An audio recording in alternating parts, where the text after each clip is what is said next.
Hello and welcome to the Flipside. I am your host, Dr. Michael Nichols, and I appreciate you tuning in for another episode of the Flipside with me. Before we get into our main topic today, I had another letter. This one from the same person in California, Teresa. Seems like you're my number one fan, so I got one at least. That's good. And Teresa asked to know the citation or the paper which a piece of the information from my measles talk came from. During that measles talk last episode, I did show some pictures of statistics that talked about the number of deaths per 100,000 people in 1955, 56, 57, 60, etc. And at the time, I did not have that paper pulled up so I could show you the reference. So, excuse me. I want to show that to you. So this is the paper which I was citing during the last talk. It's called Vital Statistics Rates in the United States, 1940 to 1960. And as you can see down below, this was from the U.S. Department of Health, Education, and Welfare, Public Health Services, Washington, D.C., 1968, from the National Center of Health Statistics. So that is where those numbers came from. If I scrolled down, I don't know the exact page it was on, but you can see all of the statistical charts that are in this. That's taking forever for me to do that, so I'm just going to do that. Here you go. You can see all these charts. So most of this paper, and there's a lot of papers. I think I said during the talk that it was over 50 pages. It's over like 500 pages. So of graphs and charts showing statistics regarding mortality for that time period. And so this is where that information came from. Like I have tried to tell everyone every episode, if I'm sharing information with you that is talking about numbers, it's talking about statistics, and I'm trying to tell you that this is a fact, I'm not creating that. It's coming from the information. And so there you go right there. That is what that is right there. So since we are on the topic of measles briefly, I want to mention one other thing to tie in from the last episode, the information on measles, because we are still in a situation where our media, all the legacy media, is still clamped on like a snapping turtle to a stick to this idea of measles, this measles outbreak, and how traumatic it is. I'm not trying to belittle the individual cases of measles. I don't want anybody's child to suffer. I certainly don't want anybody's child or anybody else to die. I certainly don't wish that.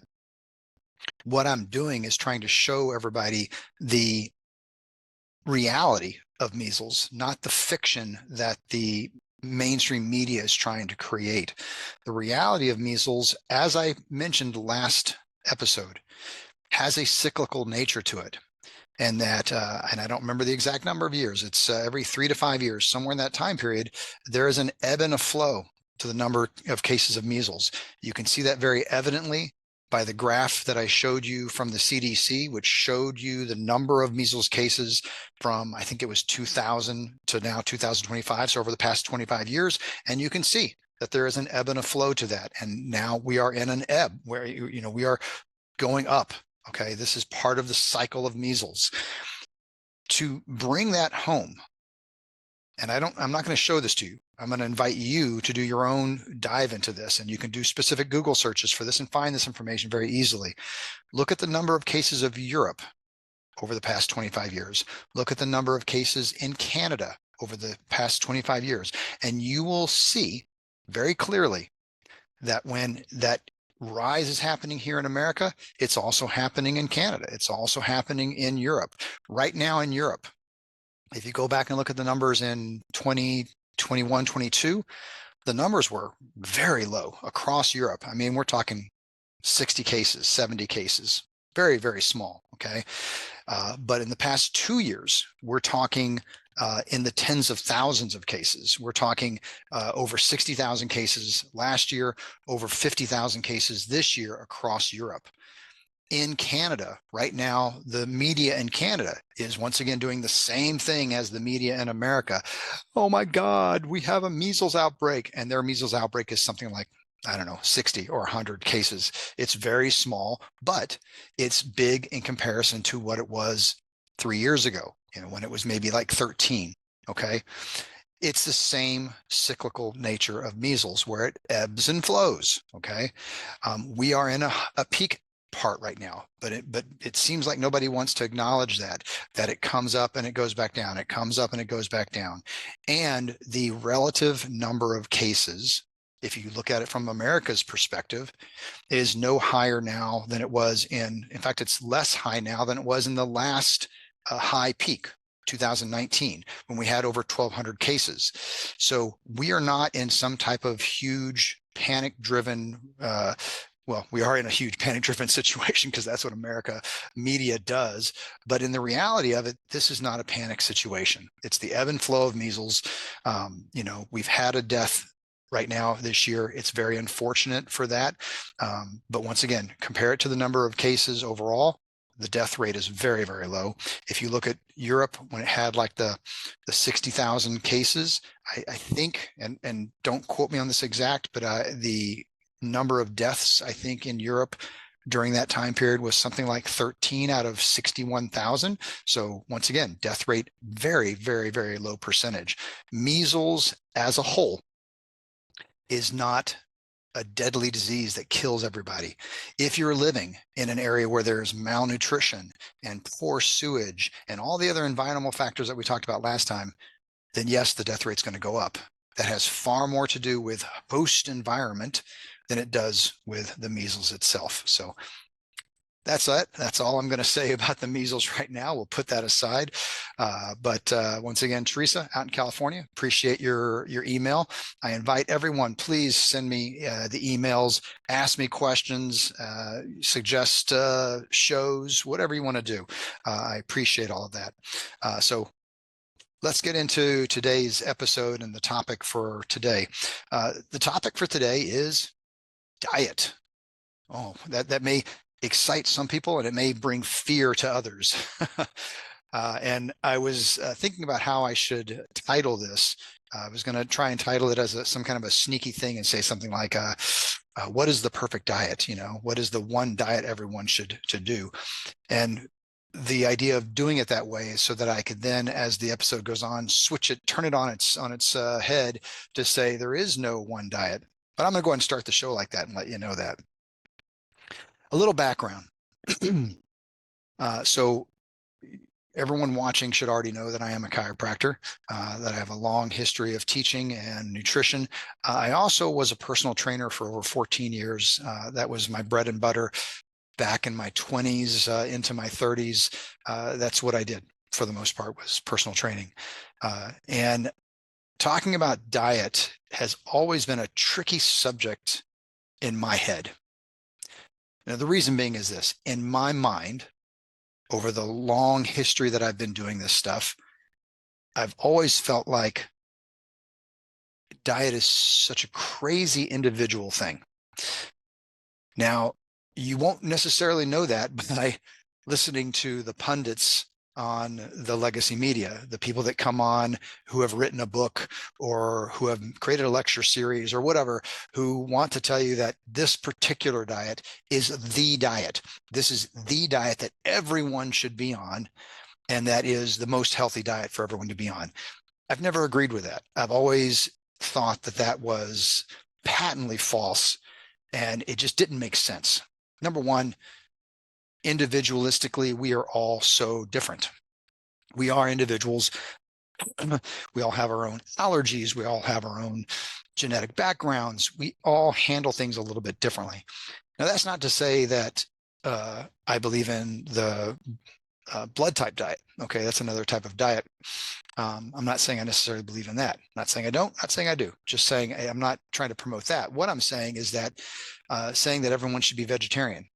saying that everyone should be on keto or paleo or Mediterranean or the DASH diet or the Atkins diet or any of the other diets that are out there, and saying that everyone should do that one diet, has such a level of falseness to it. It just feels false from the outset. Does that sound true to you as well? And does it feel that way to you as well? It feels that way to me, and it always has.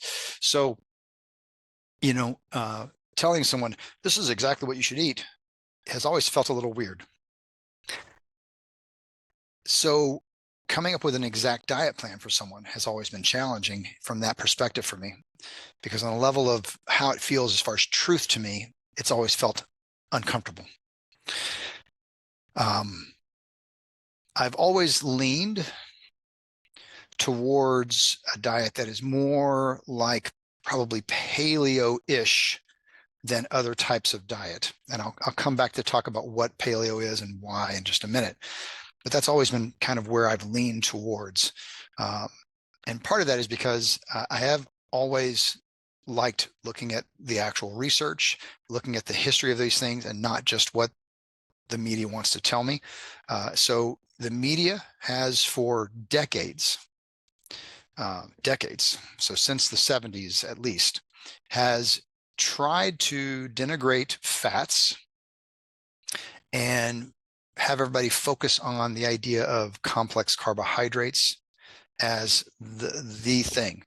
So when we look at, say, the food pyramid for America, the food pyramid, if we look at that food pyramid, the base, the foundation of that food pyramid is nothing but carbohydrates, meaning that the bulk of your diet, 50 to 60% of your diet, should come from this bottom of the pyramid, which is carbohydrates. And as you come up, there's vegetables, okay? And you come up, and meats is way up here at the top, not the very, very tip top. That's going to be like fats and oils, sugars are going to be there, but it's going to be up here towards the top of the pyramid. That base is all carbohydrates. That has always felt false to me. Now, one of the reasons is because I've looked into the whole history of where these fat recommendations came from, where the topic of saturated fats being horrible and cholesterol being horrible, and where that came from. And really, if you want to really get into that, you can look into someone named Ancel Keys, A-N-C-E-L, Ancel Keys. That's where it really all started from. And I'm not getting into the history of that here. We can do that at some other point. But Ancel Keys is the one who kind of created all this nonsense that we can kind of buy into now. A long time ago, like I said, probably the 50s or 60s is when that first came out. I don't remember the exact date of that. But that information was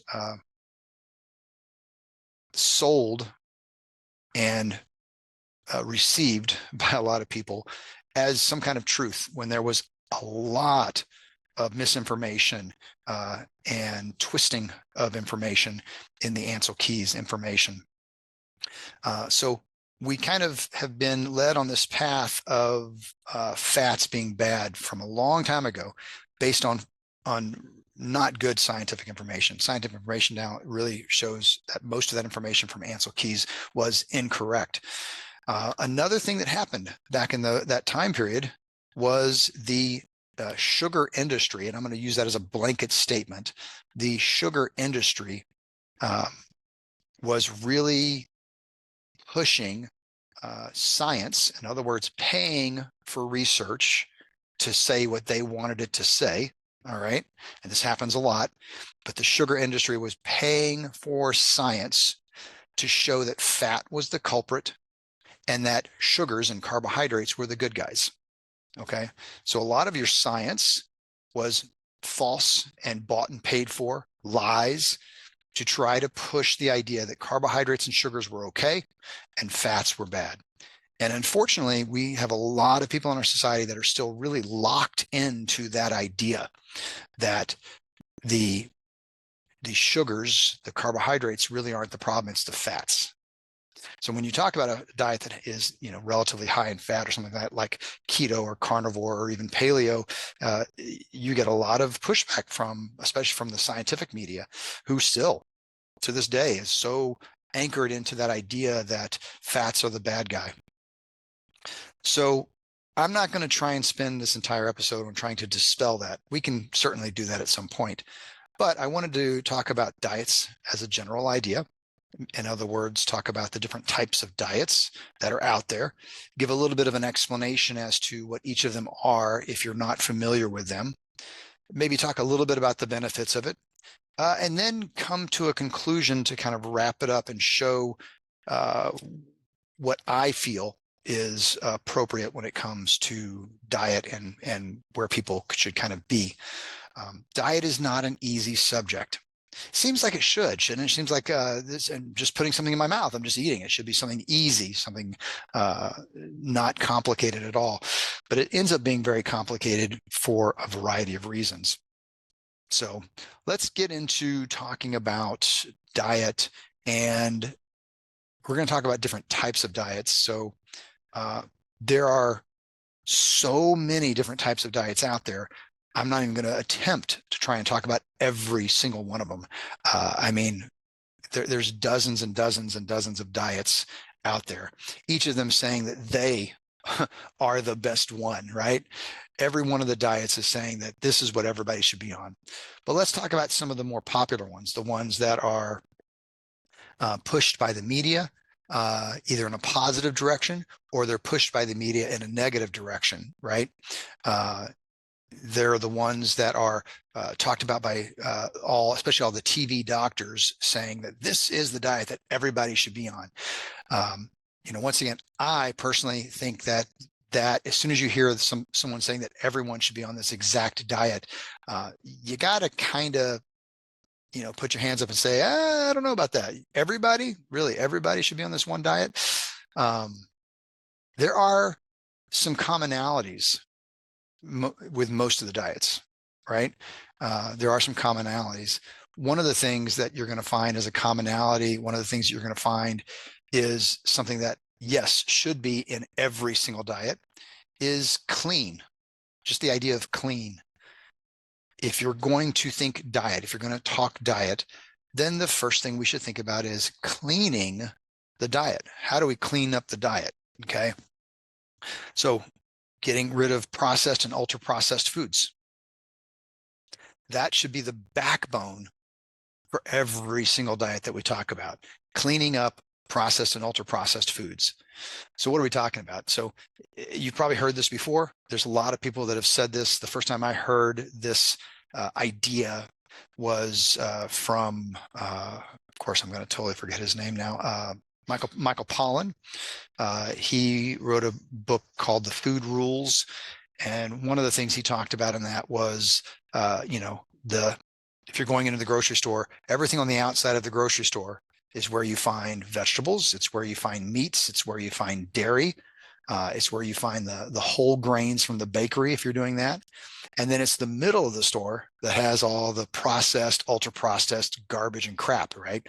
Now that's not 100% true. You're going to go down the middle aisles to get your whole grains, your couscous, your ancient grains, et cetera, that kind of stuff, right? There are other things, but by and large, the middle of the store is where you find the bulk of the garbage. That's where all the sweets are. That's where all the frozen processed meals are. That's where all the cereals with all the sugar and all the other garbage is in the middle of the store. So if you think about it just from that generic sense, you want to buy the bulks of your things from the periphery of the store and then a handful of things from the middle of the store. That's a simple way of looking at it. So that's going to be the same across all diets. But let's look at the most common diets, the ones that are talked about the most, the ones that are promoted the most and pushed towards society, the ones that are on, Good Morning America or some show where they tell you, here's the doctor and he's telling you this is the diet to eat, right? One of those would be the Mediterranean diet. I'm sure everyone out there listening to this has heard of the Mediterranean diet. This is a diet that is supposedly based on all the countries that border the Mediterranean. And so if you think about all the countries that border the Mediterranean, you've got Greece and Italy and Portugal and Spain and all these other countries that are around the Mediterranean.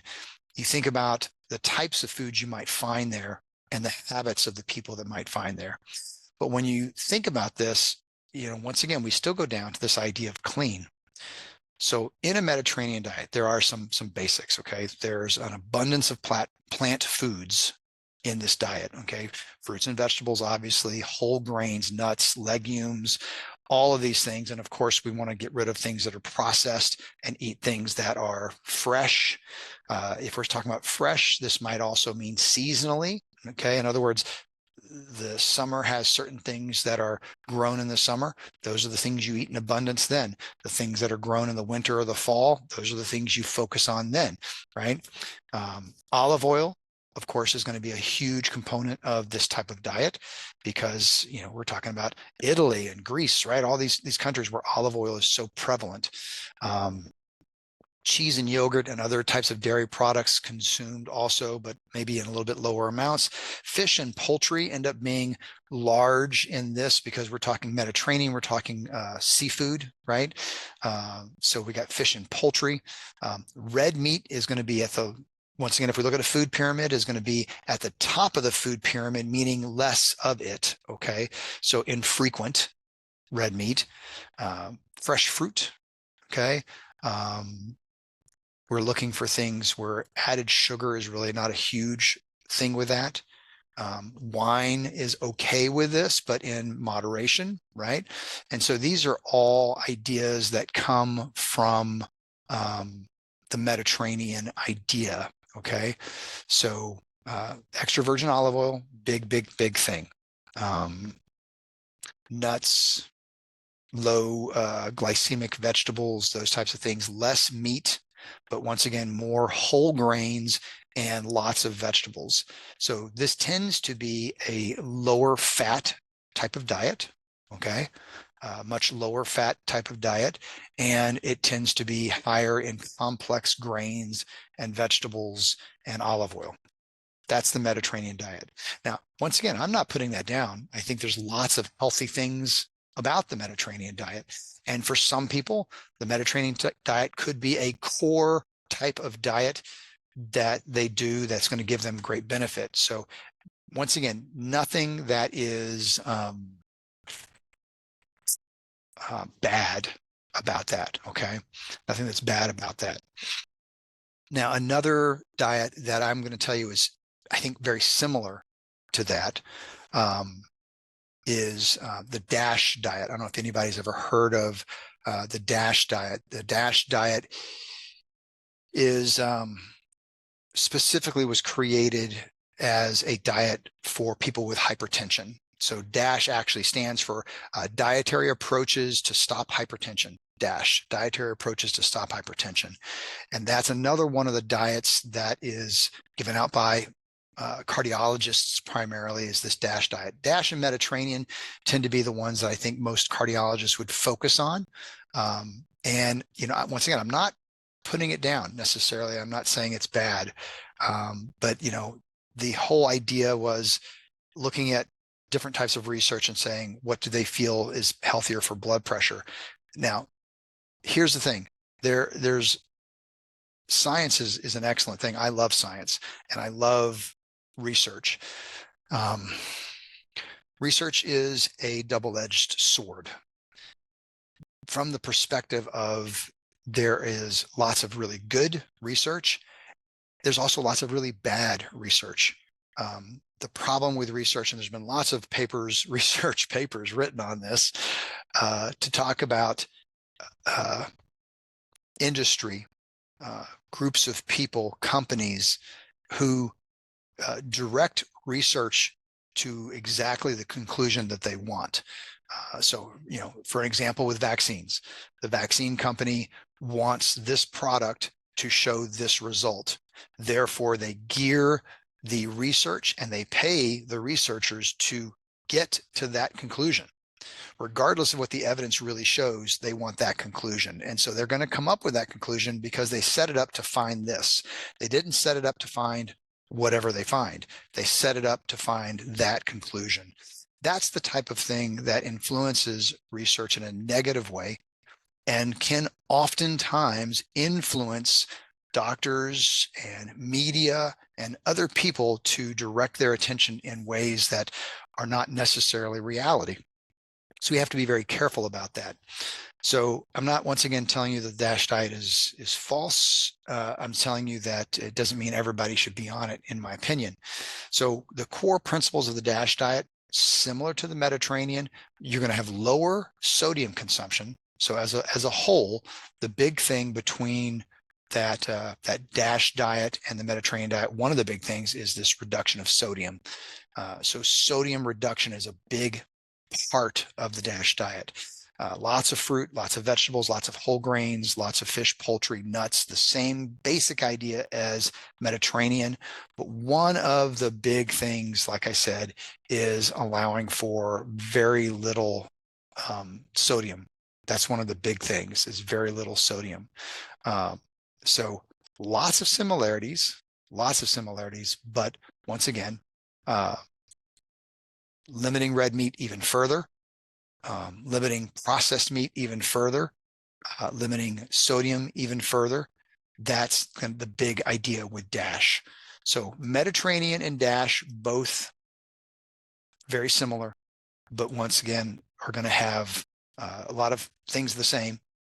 High carbohydrate count with whole grains, fish, poultry as a focal point, red meat as a much lower focal point, and less processed foods.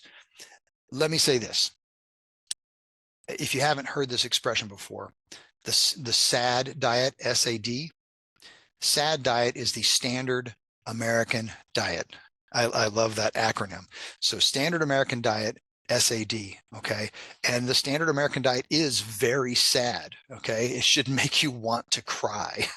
At the very least, it should make you want to cringe, because the American diet is, the standard American diet is so awful. High processed, ultra processed foods, high simple carbohydrate sugar intake, higher alcohol intake. All of these types of things are what lead to the chronic disease epidemic that we have in the United States.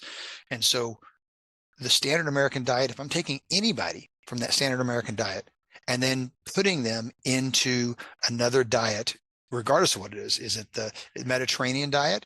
Is it it doesn't matter what diet it is. If I'm putting someone into another diet that is a healthier diet with all these processed foods gone, you're going to see great results. You are going to see very good results. Okay.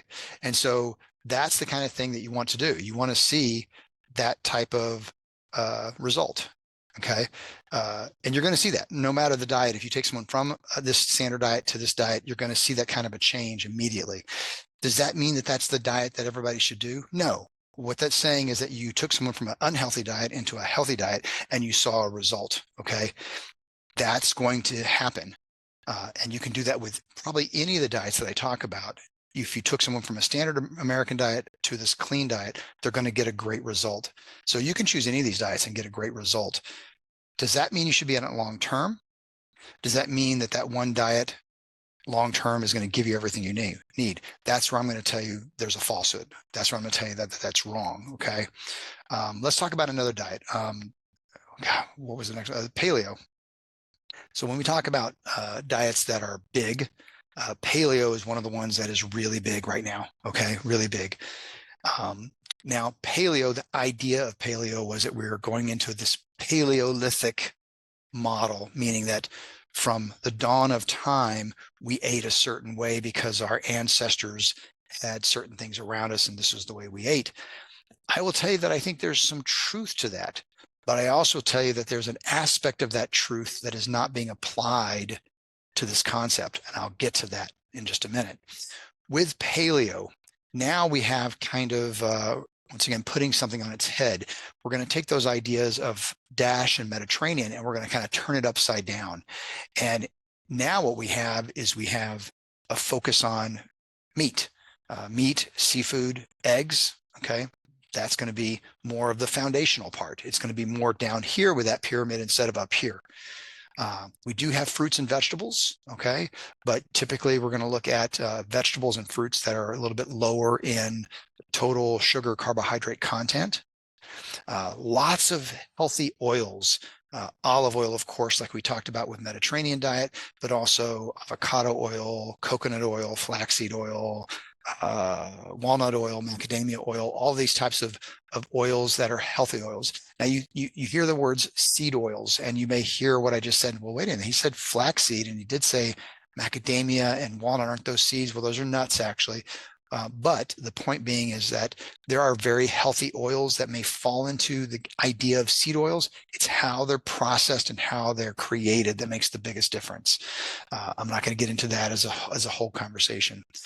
Nuts and seeds as something to eat, almonds, cashews, pumpkin seeds, pistachios, pecan, any of those types of things. All that is really a good paleo-friendly food type of thing. When it comes to the meats aspect of things with paleo, another one of the focuses is on grass-fed meats, wild caught meats. And you may hear those types of things. The big thing with that is this, and this is an important thing to get. The way animals are raised, okay? In fact, let me back up and say it this way. We just talked about the standard American diet. There's the old adage of you are what you eat.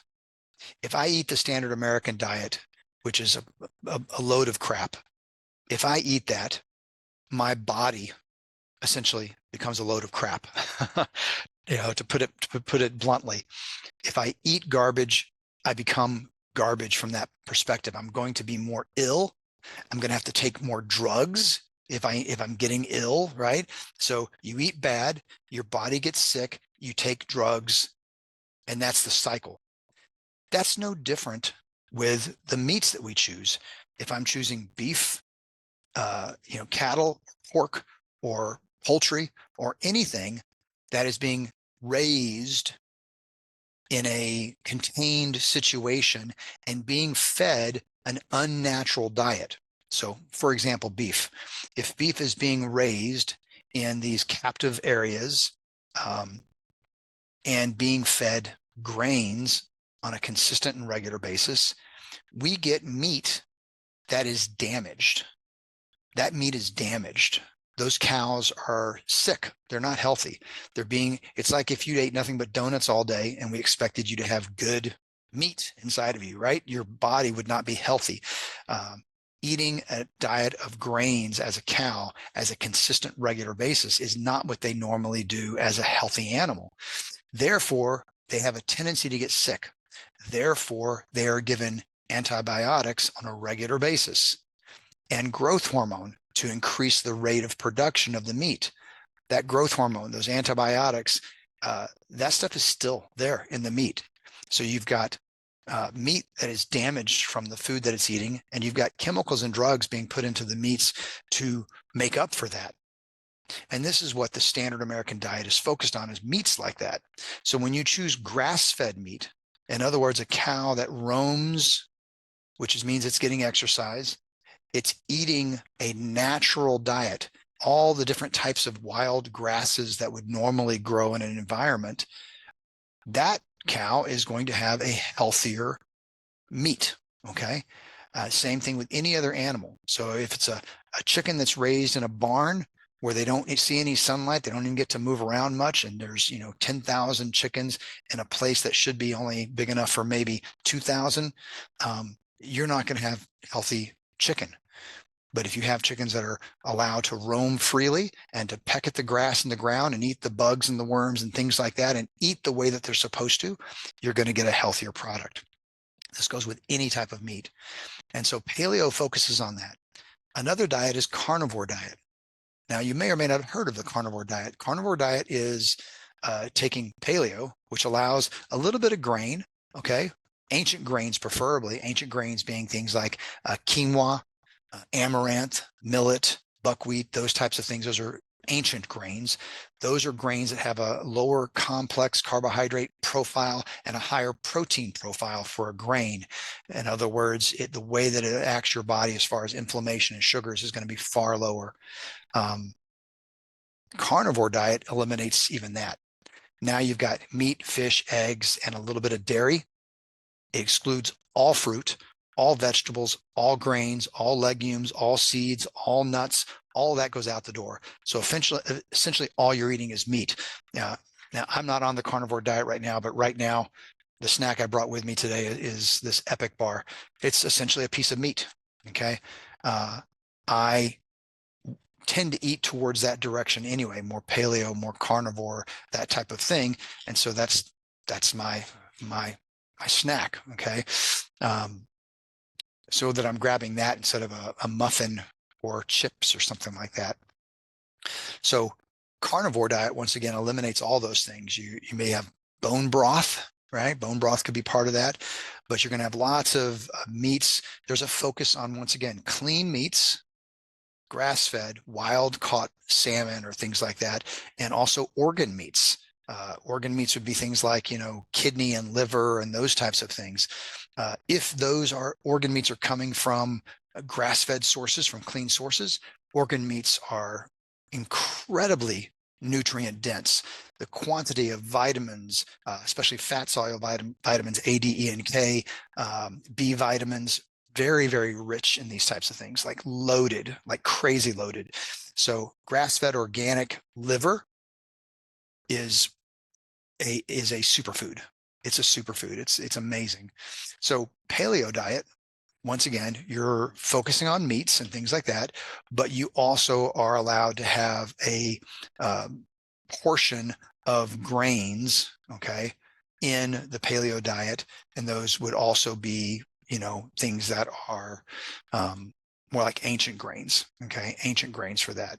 So you still steer clear of all of the processed foods, you still clear of all of the simple grains, and have some starchy vegetables, some of that, not a lot, but some of that. Now, there's also a version of paleo that's referred to as AIP, which is autoimmune paleo. This becomes even stricter. So think of paleo, okay, but you're eliminating really pretty much all grains and legumes and dairy and processed foods completely, okay? And you're also eliminating things like nightshade vegetables, those types of things, because what you want to do with autoimmune paleo is really kind of see what foods might be causing problems for you. Okay, so you can almost really think of it almost like an elimination diet in a sense. Okay, that's autoimmune paleo. One of the benefits for that is that if you have a lot of inflammation and gut issues, autoimmune paleo could be an important thing for that. Excuse me. Autoimmune paleo could be an important thing for that. And then another thing is keto. Now, you may or may not have heard of keto. With keto, it's similar, once again, to paleo, similar in a sense to carnivore. There are some crossovers to these things, kind of like there were crossovers between DASH and Mediterranean. There are going to be crossovers between paleo and carnivore and keto, because these diets are going to go more towards the higher fat, higher protein type of thing.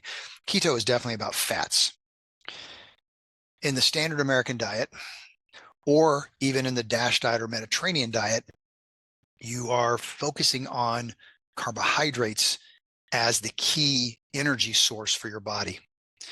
And your body uses carbohydrates, and really it's more about the story of glucose than carbohydrates, uses these things very efficiently, very easily, very readily. Carbohydrate is burned up, okay, in a sense.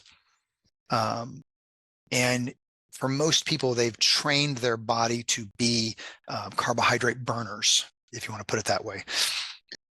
Think about it as you have a vehicle. Your vehicle can run on different types of fuel, but you're only using one type of fuel, and it's conditioning the engine to only use that fuel. That's essentially what you're doing with these carbohydrate-based diets. When you go into a keto-based diet, you're looking to change your engine to start to recognize and utilize a different fuel source than what it was used to. That takes some practice, that takes some conditioning. And so you really have to go through a fat education for your body. Your body may be used to lower fat intake, higher sugar intake. And so you have to kind of train the body to switch that so that you're actually taking less and less and less carbohydrate, which is less and less and less sugar then, and you're increasing the fat content. Now that sounds counterintuitive to a lot of people because once again, they've been trained on this Ansel Keys idea that fats are bad and sugar is okay, or carbohydrates are okay. Remember, carbohydrates, we're just talking sugar, okay? The long story, the end of the long story is that carbohydrates are going to be converted very quickly and easily into glucose. Now, for the most part, everything in the body can be converted to glucose, but for carbohydrates, it's a almost instantaneous situation. The number of steps to get from point A to point B is very, very small. Training your body to be more used to fats, and let's be more specific, good fats, is really the idea of what we're talking about here. We're talking about training the body to be able to use fats in a more appropriate manner. Okay, that's really what we're talking about. And so when we say, good fats, what are we talking about? Well, we're talking about coconut oil. We're talking about olive oil. Okay, back to olive oil again, but coconut oil. We're talking about palm oil. We're talking about butter. Okay, but when I say butter, how about we say grass-fed organic butter? Okay, if the meat of an animal is influenced by its diet, so is any of the other products that come from that animal. So milk and butter and cheese that come from an animal that's had a diet of grass-fed organic, no chemicals, etc., is a good product. It is a healthier product. I'm going to go back to this just for a second because I think it's an important point. Meat that has been grass-fed has a radically different fat profile than meat that has been commercially or conventionally raised. So this piece of steak that has been raised on a grain-fed diet has a poor fat profile.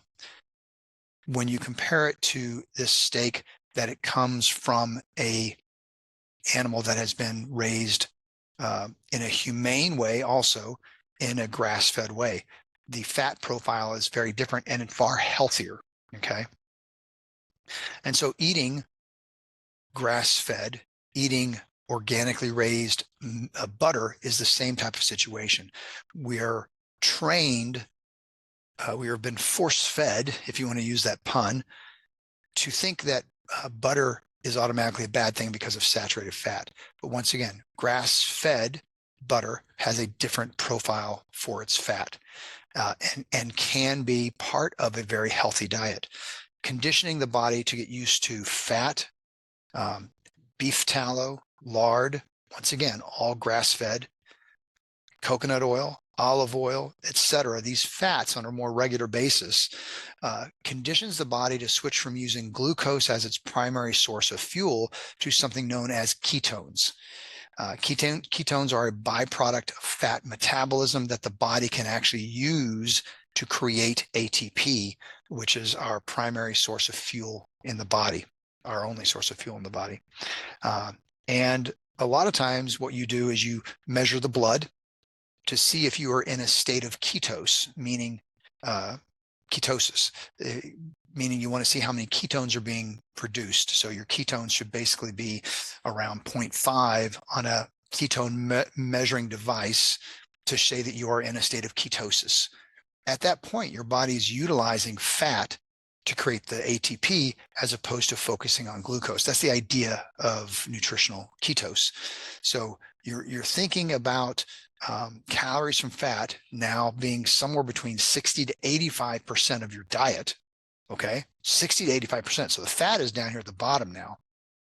And then maybe a good 15 to 35% from protein, and then 5 to 15% way up here as the carbs. So it's totally turning that pyramid on its head. The normal pyramid like this, that base is all carbohydrates, proteins and fats are up here. but we're going to turn it over and now make it the other way around. Nutritional ketosis has a huge range of benefits. I mean, hormone regulation, anti-inflammation, helps with obesity, cardiovascular disease actually can improve with that. Alzheimer's, epilepsy, there's lots of things that have been shown to improve with a ketosis diet. So nutritional ketosis can be a very, very, very good diet. But once again, it's all a matter of how you do it.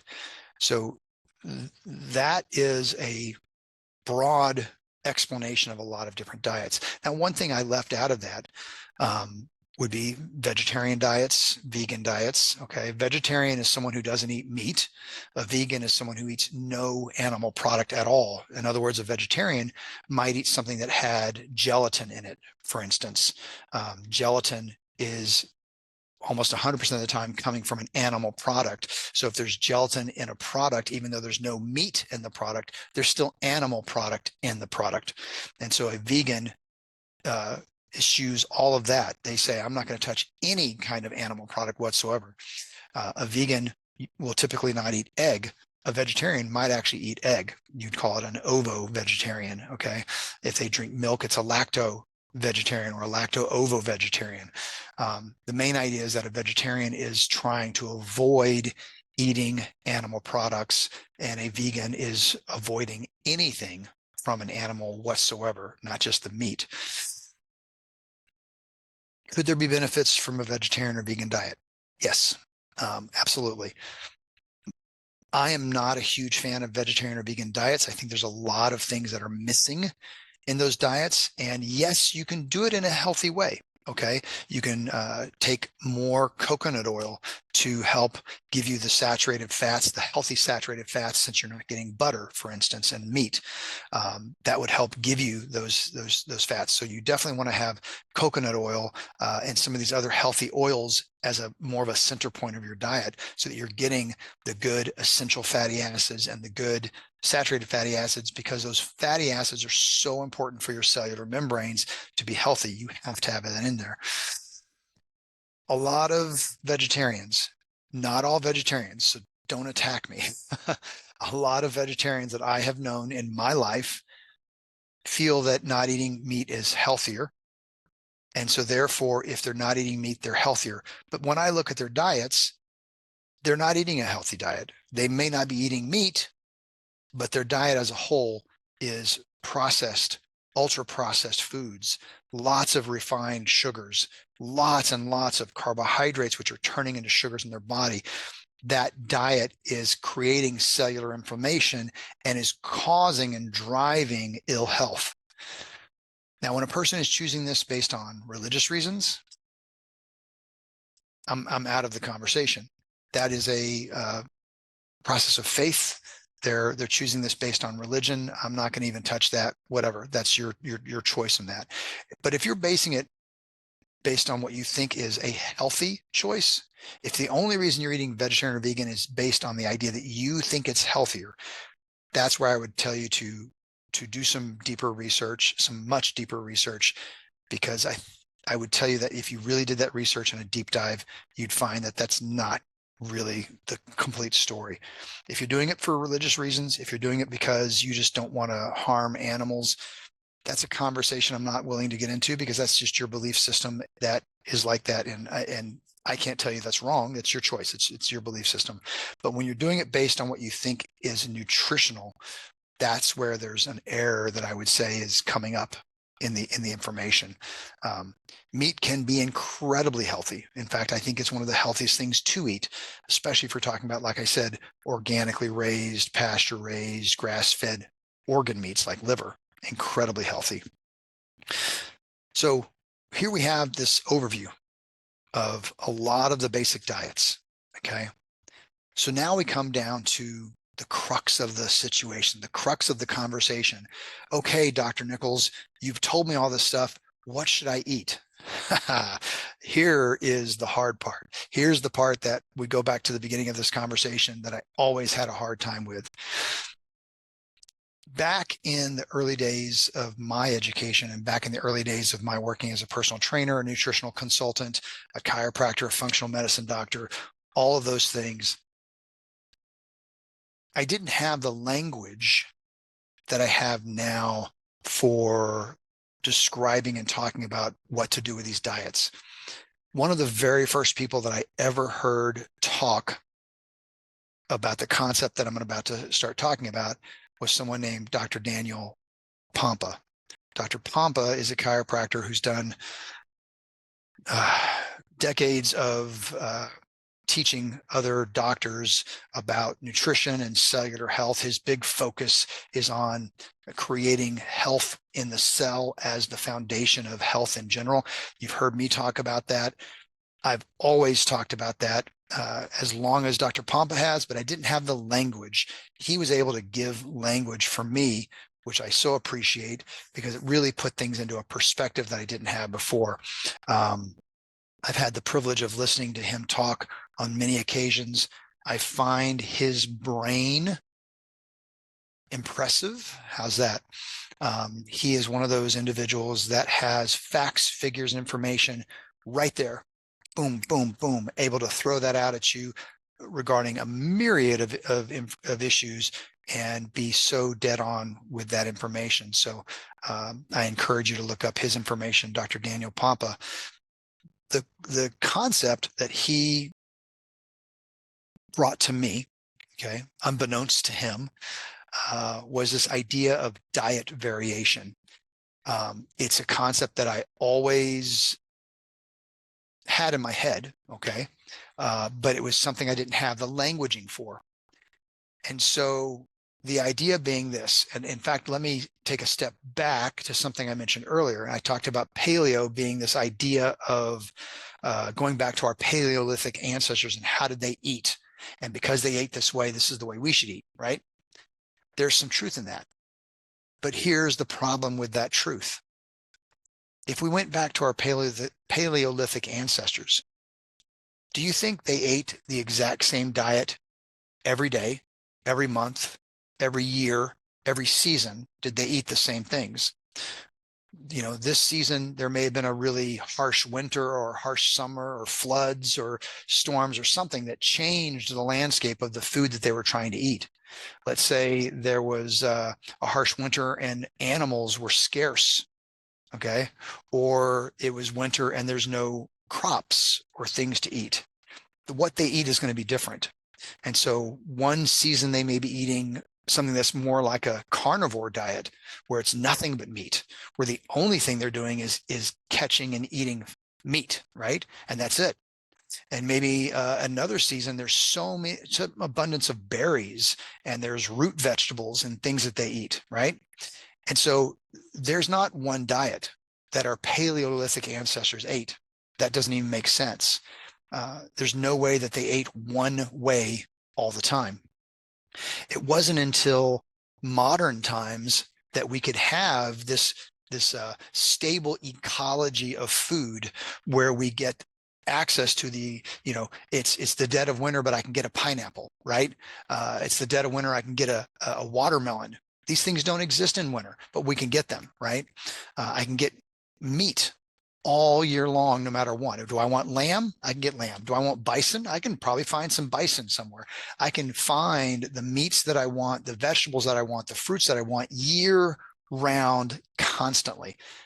That has never existed except for the last maybe 100 years as a concept, and maybe less than 100 years. Early 1900s, getting food was not always the way it should. We talked about that with measles and how the environment of nutrition was.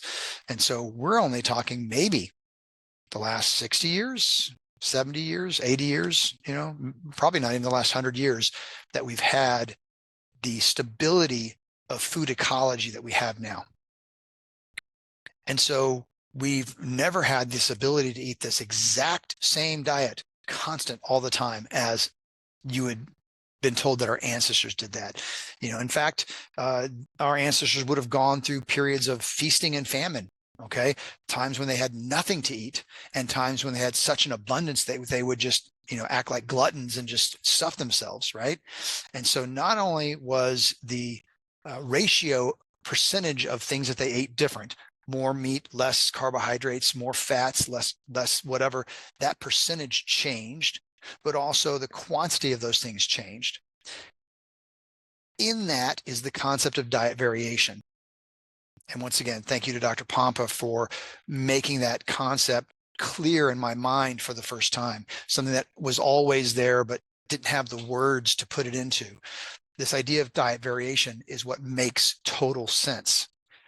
So if we talked about it that way, then we would say, okay, is there benefit from the Mediterranean, the DASH, the paleo, the autoimmune paleo, Atkins diet, which we didn't even talk about, vegetarian, vegan, carnivore, keto?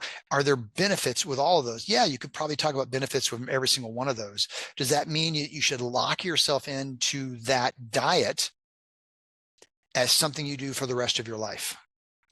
That is where the error comes in. And that is where we're coming home to with this discussion, to say that the key, in my opinion, and not just my opinion, like I said, Dr. Pompa and other people, there have been some books written on diet variation. I don't know the authors' names off the top of my head. There's a woman, doctor, who I can't remember her name, wrote a great book on diet variation. It's not coming to my mind right now. So people of like mind would tell you that the key to health, the key to creating long-term health, lowering inflammation, improving hormone regulation, improving insulin utilization in your body, because insulin, when not used properly, is actually a bad thing. It actually hurts the body. How we lose weight. So if you're weight loss resistant, in other words, you've done everything, you have a hard time losing weight. You've tried this diet, lost a few pounds, gained a few pounds. You tried this diet, lost a few more pounds, gained a few pounds, but none of it ever really seemed to get home and have you able to lose weight and get to a healthy you. That's probably going back because of this need for diet variation. And so there's a myriad of ways that this can be done. And I'm just going to give you a couple of ideas. And, I will tell you that I'm getting these ideas from Dr. Pompa. He has a great way of looking at it. But there are other ways of doing this. So there's not just the one size fits all for everything. But he has something he calls his 5-1-1 rule.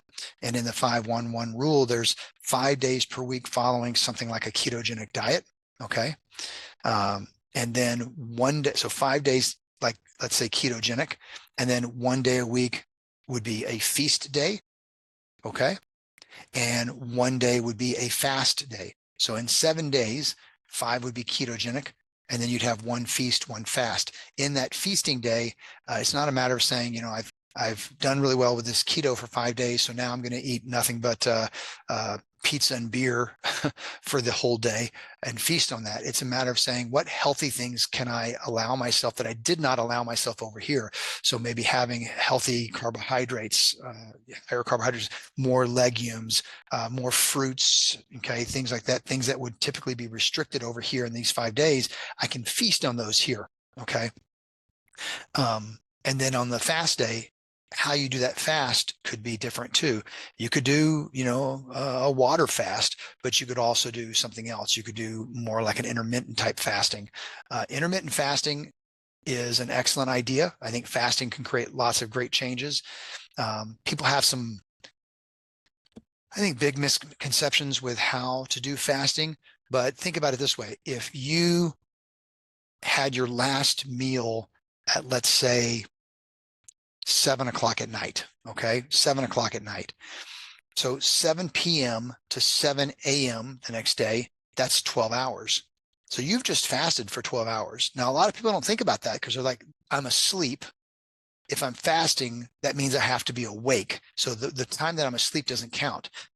Well, remember, the term breakfast is because you're breaking the fast, right? If you didn't catch that before, breakfast is you're breaking the fast, right? So from 7 p.m. to 7 a.m., you've already done a 12-hour fast, right?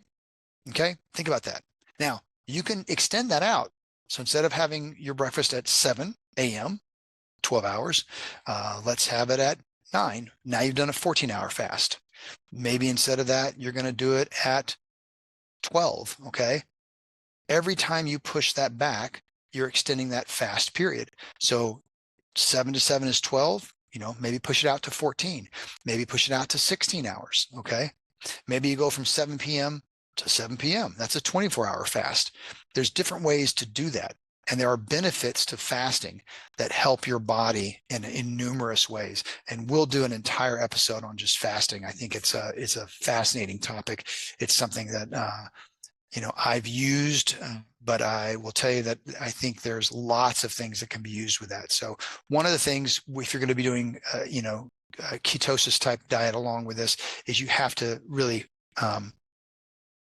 become fat, able to use fats. Okay. A lot of people have trained themselves, like I said, to be not able to use fats.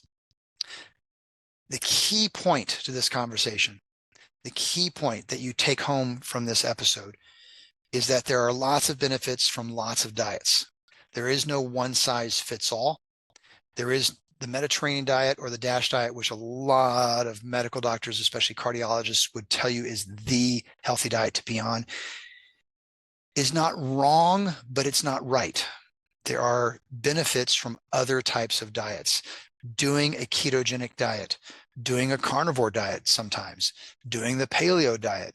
There are benefits from all of these things.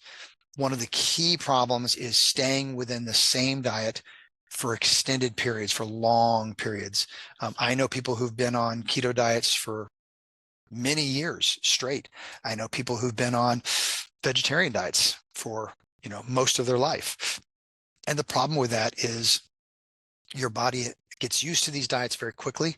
There is no stress or an adaptation that's going to come with the diet that you're doing. And you really want to give some stress, some adaptation through diet to the body. And that's where that diet variation comes in. So the answer to what is the best diet is diet variation. That's the answer. So if you're going to look up information, look up diet variation, look up diet variation from a study standpoint and really look into that. I think we'll do another episode just on that maybe. But for now, I want you to take this home. All diets have some good to them. Let me reframe that and say, all healthy diets have some good to them.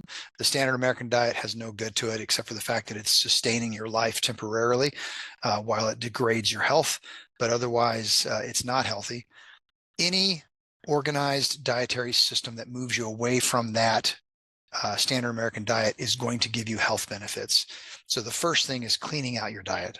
Absolutely 100%. If all you do is get rid of the processed foods and maybe switch to better fats, maybe switch to grass-fed animals, wild-caught animals, those changes alone are going to make some dramatic changes, just those. And then once you do that, you can maybe then start to make other steps. Another one of my mentors, Dr. Epstein, Donnie Epstein, once said something that has always been something that's been in the forefront of my mind, and that is, it is hard to impossible to make healthy decisions from an unhealthy place. You cannot make healthy decisions from an unhealthy place. As you start to create healthy changes and you start to clean out your diet, this is also then going to clean out your brain. It's going to clean out the way that you think. As you start to become healthier, it becomes easier to make that next healthy step. As you become healthier, you can then make that next healthy step. You cannot make healthy decisions from an unhealthy place. So make healthy decisions. Start taking action steps to change little things. Another quote that I love comes from James Clear. I think I'm getting the name right, from Atomic Habits. And he basically said this. He said, decide the person you want to be, and then every day take action steps to give yourself a victory that will then reinforce that idea of who you want to be. Now, I'm paraphrasing what he said, but determine who you want to be and then create action steps that you can win, little wins, little victories every day that reinforce that idea of who you wish to be. So if you want to be someone that exercises and gets fit, then every day do 5 push-ups, whatever, run in place for 5 minutes. And then that victory, I did this, I did something every day this week towards that goal. That's a victory. And it helps reinforce in you who you want to be. If you want to be someone who eats healthier, then make a small victory that you can achieve. Okay.